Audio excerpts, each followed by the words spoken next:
Kahramanı Erkan, her zvanı pehlivan. Kaplanlar näguman, ecide bil paswan. Vatana bakan Türkmenim, galaba kapan Türkmenim. Orta bakan atana atan Erdugalı Türkmenim. Mahtım guli paragili el galamlı Türkmenim. Sapar mıradı diri aşka bağlı Türkmenim. Murat Han'u hem nefar, anne geldi Bilge Khan. Kuşat alıp artalan, Oğuz Halı Türkmenim. Kuşat alıp artalan, Oğuz Halı Türkmenim. Göktepeni yatlayın bilsen, çağır taraftan bağlan dilsen. Yaşlı kubbin ağlar bilsen, var sonra dağılın atalım kimsen. Göktepeni yatlayın bilsen, çağır taraftan bağlan dilsen. Yaşlı kubbin ağlar bilsen, var sonra dağılın atalım kimsen. Tanrı dağ derede gelen bağrı zanı verene veren nıftıkarı kefene beden ölse adı yine de gelen Türkmenim. Cengne badı ayalı, emen füydü halalı. Kölge yanı vapalı, ölse eri adalı. Barmar eri ayalı. Türk benimden menem de Türk'üm, Türk'le de benden Türkmenim.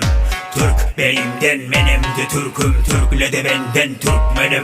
Türk benimden menem de Türk'üm, Türk'le de benden Türkmenim. Türk benimden menem de Türk'üm, Türk'le de benden Türkmenim. Türk'le de benden Türkmenim.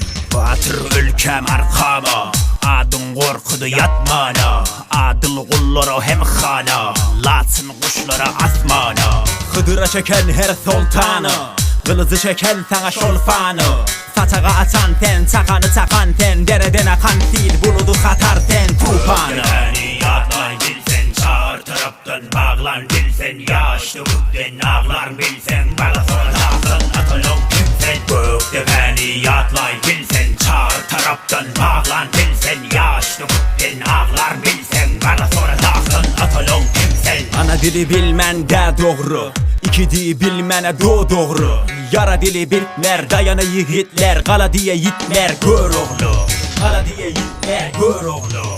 Türk benimden menem de Türk'üm, Türk'le de benden Türkmenim. Türk benimden menem de Türk'üm, Türk'le de benden Türkmenim. Türk benimden menem de Türk'üm, Türk'le de benden Türkmenim.